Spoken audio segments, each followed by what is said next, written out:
What is going on, guys? My name is OfficialAbyssGaming, Stormy, or Iain, and welcome back to a brand new video. Today we're going to be talking about the Modern Warfare beta, bringing its review, how it came out. This is not a full negativity like I've seen on every other channel. This is going to be a full positive and negative pros, cons, feedback on as much topics as I can bring. In the background, I'll have here for you guys a ground war gameplay that you guys can watch. Without further ado, guys, let's get right into this beta talk. Issues, gameplay, everything. Let's talk. Okay, number one, first thing I want to talk about into this whole entire thing is the issues of the gameplay, and that's more procedures to with the ground war modes. So I just want to quickly point out that it is amazing the fact there are tanks bringing in, again, from World at War, more of a battlefield feel, and they are a little bit more powerful than you would expect across the map, but I mean, it is a tank, right? It shoots more bigger bullets than 50 cal shells. Anyway, let's get to the point of what I want to say. But the issue is that I personally, my opinion, I don't like the idea of vehicles being able to capture the flags on the domination side of it, of the map, and the flags are a little bit too close, but that's just me. I would make them a little bit further apart in the middle of the map, but personally it doesn't bother me too much.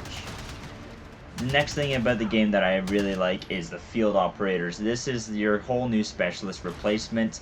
So you have your realism warfare, and then you have your special ops. Your special ops contain things like placing a fast deployable cover so that you guys can hide and mount up your weapons. This is a very efficient way, though I've noticed a couple of glitches. If I can, I will put one on screen for you guys, but it is quite devastating. I will put a glitch guide on how it's done, or how to use your cover effectively and efficiently. I have used it for very high places up where you shouldn't be able to get to, in my opinion, but it gives you a great verticality, I'll tell you that. So please don't patch this Infinity War. This is something very nice. Anyway, you have your ammo munitions. So if you have a class that doesn't have fully loaded perk on your weapon, you can also throw in your ammo munition box, drop ammo for you and your teammates, which is very nice, which gives you an extra 2 clips. You also have the recon drone at level 19, and then you also get at level 22, I believe, you get stopping power rounds. These are very powerful, but you only get 1 clip worth. With a sniper, you can get up to 7 bullets if you're using extended mags, and I think this is something great for ground war, especially if you're getting hit markers at over 600 meters. I have a couple of clips on Reddit, by the way. If you haven't seen those, make sure you guys go check those out. Anyway, that's pretty much about it from what we had for the field operators to use, but there are attack insertions, I believe, in the game at a higher level, and there are a lot more in the game, so that you guys can actually go check them out for yourselves. Game modes. Welcome to the game modes list. Okay, so throughout the whole entirety of the game modes, I've really enjoyed Headquarters, the new cyber attack, the night vision mode, the realism, the ground war. I've played all of it, and let me tell you guys, okay, for those that want to complain about campers, alright, campers can have a big issue in the game, but this is Infinity War, guys. They don't want you to be running around like freaking Call of Duty Black Ops, jumping around and getting kills every like 3 seconds. However, you can use the ultimate sprint, and it is faster, I believe, than Black Ops 4's multiplayer system. I really do feel like it is faster, even without the jumping and the whole sliding being really fast and far distance. But the ultimate sprint really brings on a whole feature of getting there quicker, getting around the corners quick, and taking the guy out. You can also turn around when you're climbing a ladder all the way 180 degrees and look away, and you can turn while you're climbing to see that. So there was that advantage right there. Headquarters, even though there will be people camping in corners, you know, because that is the entirety of the whole thing, is to protect the headquarters, the HQ. People will be sitting in corners, so you have to be aware of what game mode you're playing. You have to be aware of what different tacticals you can play. So instead of barging straight into a door, going in with the bang, try the tactical advantage. So what you do is you aim at the door, throw a stun, throw your flashbang, throw a grenade through the door, and it will close right back in on them. And then you can charge in afterwards as it's popped off. It's very tactical. You can play stealthy. There's so many different ways you can play, which I very like about the tactics. And also, not to mention, in a couple of headquarter games there, that was an awesome explosion. In a couple of headquarter games, we've actually had people with a sniper, one person playing as support, because the snipers take a long time to load up, especially in the default class. They have a very long ADS time with all the attachments, so we'll get to that eventually. And so you can watch people going into the HQ, which was a very nice playstyle. So there are different kind of roles based on what weapons you're using. Cyber attack is more like a new S&D. There are 2 bombs, or 1 bomb, but 2 bomb locations, 1 in each other team's base. So there's 1 in your base and 1 in their base. If they plant the bomb, which only takes 1 second to plant and 1 second to defuse, upon reviving teammates and helping getting that defuse off, you have a chance in order to plant that bomb at their base until, like, the end of the game, basically. But you don't have... If you have more than 30 seconds, you have a chance to replant the bomb that round, and it gives you a chance to do it. So it only can be redone once, right? So if you can't get the plant, it's going to be a draw, but as long as you can kill all players, it might still be a win. Game mode is night vision mode. Night vision mode is going to be very, very effective. Like I said, with the cyber attack, there's different tactics, like I said earlier. Use that to your advantage, play with different playstyles, use different attachments, play with them all, get to know your feel. Night vision mode, this brings a whole new feel. I have found a couple of bugs with the hybrid scopes, but this is a beta, guys. Issues are bound to be found, they're supposed to be found, so that when the game launches, there are no freaking problems, my dudes. Night vision mode. What I really like about this night mode is that you're actually not aiming down your sights anymore, because it wouldn't be realistic. You're not using your night vision to always look down the sights. With the sniper scope, it does make sense, but you are looking through the side of the weapon with the laser, and when you're using that laser, even if you don't have a laser sight to test your weapon, you already have one with it. It comes with a weapon in that mode. You hold triangle to put on your night vision mode, which used to be in the alpha stage, just select fire, but that's now your D-pad button on the left, I believe, or your right D-pad. I'm pretty sure it's your left D-pad. Yes, it is.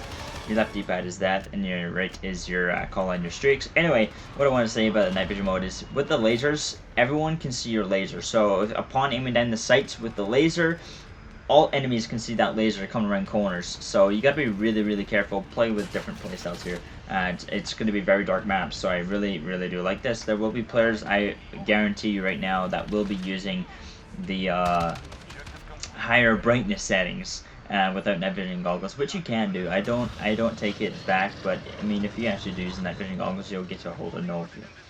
Realism. What is realism? I believe this isn't going to replace hardcore as far as I know, because I do have a list of all the modes that are coming into the full launch. But, like I said, this is the new kind of hardcore mode. And the reason why I say new hardcore is because realism is real warfare. This is what adults have been wanting since Call of Duty 3. And I mean, if you look at the map here, you can see there's a compass at the top of the screen, and we'll get to that in a second as well. But nothing is on the screen. You'll have nothing but that little tiny dot for your specialist ammo and munitions box, or your deployable hover. You'll notice it more when you look at your controller, because it'll start flashing. Same with your kill streaks. But realism, what is the big cool thing about it is that it's not just one bullet to the foot. Like, it isn't realistic by any means. Realism is when you have that 1 to 2 bullet to the head and about 4 to 6 to the chest. It really depends on how far away you are, once again. But there are no hit marker sounds, so you don't know when you're hitting someone. You have to really calculate how many bullets you've fired. Like I said, with normal hardcore, with that feeling. And then you also have to listen out with your headset a little bit more, and get a bit more to know your sound pouring kind of settings a little bit more there.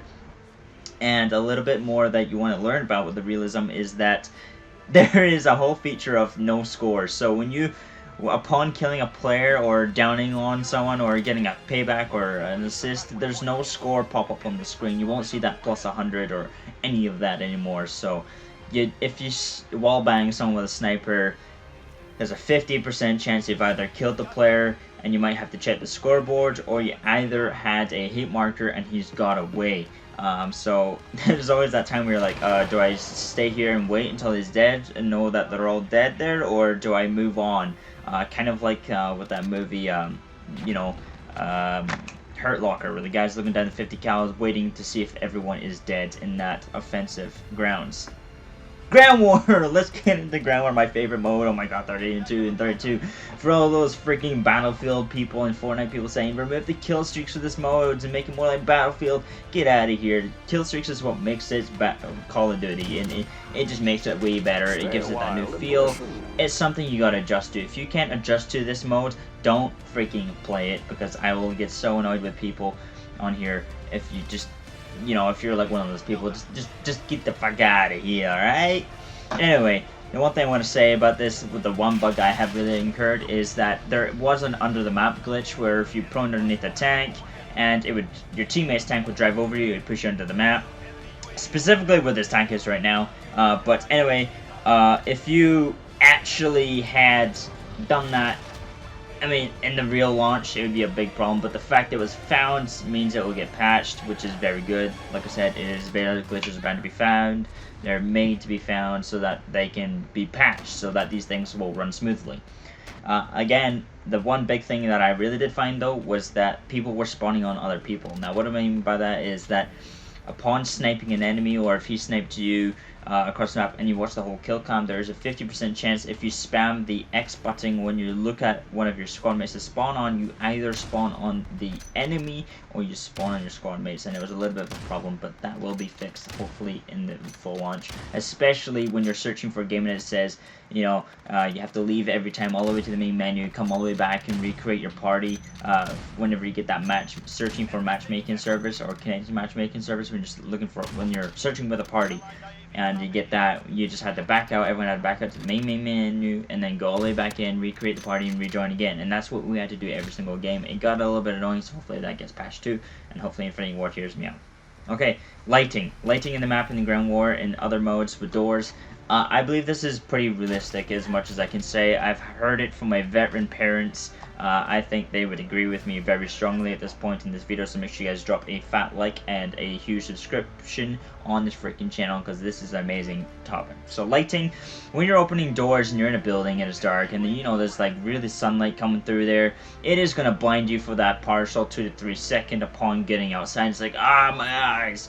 But once you get outside, you can start seeing it. You know, it has a more visual effect, which is very, very nice. So I believe the lighting is set how it's supposed to be.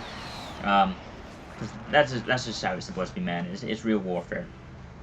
Campers, like I said again, this is something that will get over eventually, especially with the Claymore Warfares. My friends hated Claymore so much, but once again, he just hates Claymores in general.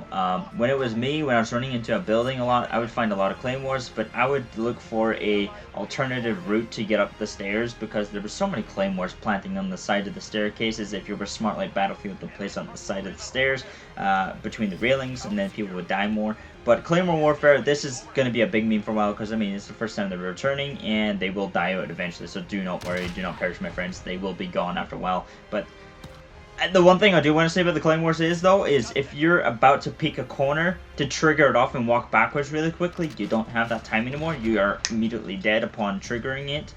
There is no time to kind of get around the corner again. So if it's on the edge of a staircase and you want to go walk forward just really quickly and then walk really back and trigger it off, and then stay safe and regen a little bit of health because you might get damaged, no, that's not there. The blast rate is so big that you actually just die in the spot. Kill streaks. This is one thing I want to be really, really huge about this one, is the kill streaks in this game are a massive bonus, bringing back the whole Modern Warfare 2 community. I love you guys so much. Anyway, I've been waiting for this game for so long, because the reason kill streaks, it has the gunship, the AC-130, it has the tactical nuke at 30 gun streak, which is, you can't get it with lethal kill streaks, but you can do it with like grenades and stuff like that and just full on guns. That's absolutely fine. You can do that with 30 kills, get the attack nuke, end the game. Bam. Simple as Modern Warfare 2. Amazing. It feels great. It feels amazing. Actually, it looks amazing, especially in Ground War. Hopefully I can pull out a clip of that for you guys from Reddit, and I'll credit the user for his amazing look of the attack nuke. So, yeah.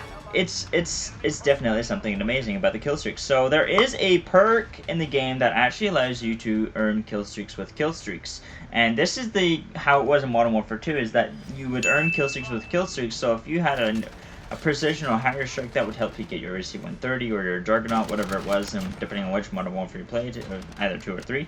I must have preferred 2 over 3 because 2 is my favorite number. let's get down to the next thing about it of the kill streaks, the perk. So without the perk, you can't obtain next kill streaks with kill streak kills. You have to use the perk at level 26 called Kill Chain. This allows your kill streak kills to count towards your next kill streak, so they all count towards it. This helps you, especially if you're running really high-end kill streaks. And there are a lot of people that can get kill streaks, which is why you might be finding more people camping for just a little small brief time. But there are people that will complain, and they go, oh my god, the guy's camping! And you just watch the clip and the guy's like drop shot him and then runs away. That's not a camper. A camper to me, guys, is someone that's sitting in one spot for the whole game. They don't move. Every time they die in that spot, they will run back to that same spot. Or you'll have that camper that stays in one room, and you'll keep rotating around the corners. Now, this isn't just really sad camping, but this is very tactical. People are getting smarter of how to do it. And I believe camping is one way of getting kill streaks. It is one way, because not everyone can run around and get a massive kill streak. And these people that generally do run around in a building, like, they hold their ground. They're rotating. There's a difference from camping and rotating, taking rotations. So rotation camping, or rotation patrolling, or as I call patrolling my grounds, when you're doing that, you're holding down a ground. You're always listening for people coming up the stairs. You're always watching that little compass in the middle of the map there. Like I said earlier, the further away someone shoots without a silencer, the smaller the diamond and the darker it is. The closer they are, the brighter the diamond, and the bigger it gets, and the more it pulses when they're really close. Like I said, you just gotta listen out, because the minimap there, even though everyone complained about it, except for us hardcore players, we love you guys all, the minimap doesn't show people firing their guns. It does not. It just shows a border of the map. It shows the ping of the map. It just shows your flags. That's it. That's all the minimap has to offer. There's no strategy done. The only way strategy is done is with voice communication, and voice communication is something that comes in when you're playing cyber attack, you're playing with a bunch of friends, you're playing MLG, you're playing esports, you're doing any of that, call outs, massive points, you know, calling out like 210, guy on your southeast, west 245, stuff like that. You know, just give out really big call outs. North 6 on the hill, sniper at 210, stuff like that. Make sure big call outs. He's on your 6, he's coming up behind us. When you play realism, you always want the player to be watching your backsides, so when you're looking through buildings, have someone turn around and look the other way. Very realistic. That's how it is in real life as well. So that is it for kill streaks. I'm pretty sure I nailed it right there. With weapon attachments, oh, this is amazing. There are pros and cons. For as far as I've heard with the M4, it is so overpowered, as you've probably seen in this gameplay. But I was using the hybrid scope, and there's 2 frames slower, and even though the first 3 optics sights say -1 frames aiming down sight speed, it isn't the case, and it's a little bit buggy, and actually increases it. But yes, the pros and cons system, I love it. It's amazing. It gives you a different feel, a whole different advantage. The one thing I want to mention about the M4 is the lightweight barrel and the heavy duty barrel. They both do the exact same thing. However, lightweight barrel should improve movement speed because it's called lightweight, right? It makes sense. Come on, get on the same page, guys. It'd be great for that. So we need to get that in the game. So having all those different attachments give you a whole different play about with what you can play, what different play styles, all that comes into play here, and it's going to be an absolutely great feel for this next Call of Duty. And that's something I would really want to put into the game. Anyway, from what I've heard, there are more weapons coming into the game. There are more game modes, and I'm going to list a couple of the game modes. I don't have a big list of the weapons because they're going to keep that a secret from us. However, the Scar H, the ACR is renamed to the Kilo 141. The AX50 sniper rifle, the first one that we used, it feels more like an intervention with its 1 bolt, but it has a 50 caliber feel to it, so it's more of a, you know, packs a punch, it's the most powerful. So let's start off with a list here. So what we have for the full game launch for everyone. We got the team deathmatch with hardcore, we got without hardcore, survival, showdown with and without hardcore, search and destroy without hardcore, search and rescue, rupture from Black Ops 3 there, when you collect the little tags and you have to run to a certain point and put all the points in there. I personally love that mode. Onslaught, if you guys remember that from World at War and I believe Modern Warfare 3, very nice mode. One in the Chambers back, kill confirmed without hardcore. Incursion, this is going to be a brand new mode. I haven't played it before, so I don't know how to experience this. Hardpoint, the point keeps moving around the map, that's going to be in the game. Grand War, like I said. Fire team without hardcore, and free for all without hardcore. Drop Zone, Defender, Demolition. Demolition's back, boys. That's when there's 2 bombs and you have I believe, 3 minutes chance to either plant one of the bombs and get an additional 2 minutes, keep the game going, and then do it with the last bomb. And you know, I think there's 4 rounds, I think, in that one as well. All or Nothing is a brand new mode, and then you have Breach, Invasion without hardcore, Fire Mission without hardcore. You have Assault. We got Arms Race without hardcore, Capture the Flag. We have Cyber Attack without hardcore, and Cyber Attack with hardcore. Domination, Grind, I have no idea what that is. Gun Game, Headquarters without hardcore, which is very nice. High Value Target, this is going to be a brand new mode. I think it's going to be a little bit more like what we have in Black Ops 4, that heist, but High Value Target is when I think one player gets put with like I don't know, I can already tell what's going to be like. Infected is back, guys, so if you want to try and get a brand new nuke right off the way, we get a 30 gun streak. This is your best bet, especially if you're using glitches, and get those patched out there as well, guys. Reinforce, Team Juggernaut, all players are using Juggernauts. This is going to be very fun. And Gunfight without hardcore. And there's also Gunfight OSP as well, on-site procurement, which is when you pick up weapons like Battle Royale. And then later on in 2020, we will get a Spec Ops for a whole year exclusively on PS4. I believe this is a negative thing about the game at launch, but this is how they want to go about it. And then 2020, October 25th, PC and Xbox will also get Spec Ops then, so it's a year later, unfortunately. The next thing I want to talk about is that they're actually going to be releasing a Battle Royale in 2020. This has been confirmed. They don't know when the release date will be. They're working their hard and their best. I believe they're doing an absolute fantastic job, very well. So thank you very much, Infinity Ward, for bringing us a brand spanking new game that is absolutely glorious. I believe there's so many positive things about this more than negative. I haven't raged once on this game, and I think this is going to be the next Call of Duty that I'm going to play professionally, because it's amazing. It's a great game. I haven't had a problem with it. I've came across more positive feedback with a majority of players I've played through, especially while I was live on Twitch. If you guys haven't followed me, my Twitch is down below in the description once again. And make sure you guys follow all my Twitter links, social medias, all that good stuff. And if you guys haven't already, hit the subscribe button. Really appreciate if you guys could hit that subscription button right there. And then also if you guys could hit that little notification bell, become the notification squad and join the Abyss Army. And my Discord will be in the description so that you guys can join my fan base, as well as also getting in, you know, more interact with me when I'm going live on Twitch or YouTube. Getting that better interaction, help you guys find some people that you're looking for. If you're looking for a zombies team, if you're looking for, you know, anything to do with Easter eggs, zombies, multiplayer, looking for, you know, just generally finding people, especially these other people that want to play more esports with you as well. So that would be nice, finding people that are, you know, more into getting third-partied and, you know, learning that people have other goals like you. Some people want to actually get MLG, get the same success as you. That's one thing I personally like about MLG as well, is that when you're playing on a professional league level, you want to look for people that not just might not have the same things in common, but there's always one common goal that you're looking for someone, and for someone that you're playing with is that you're all looking for a common goal of, you know, getting a great success out of your whole tournament. Everyone's there to get the win, and if you're not there for that and you're just there for fun, I don't know what you're doing, man. I mean, you are there for fun as well, but taking it to a whole new competitive level is another whole story as well. So yeah, anyway guys, I just want to clear that up. That is the whole entire beta talk, as much as I could cover. There's probably a whole lot more that I may have missed. If I have, make sure to drop it down below in the comment section, or hit my Twitter, all that good stuff. Thank you guys so much for watching. I have really enjoyed this, and I believe this is going to be a really great Call of Duty game, especially if it is a 3-year cycle now, because this is something amazing. Anyway guys, thank you guys so much for watching. Subscribe if you're new, all that good stuff. Don't do drugs, don't do all that shit. Peace out everyone. I love you guys all. Have a good day.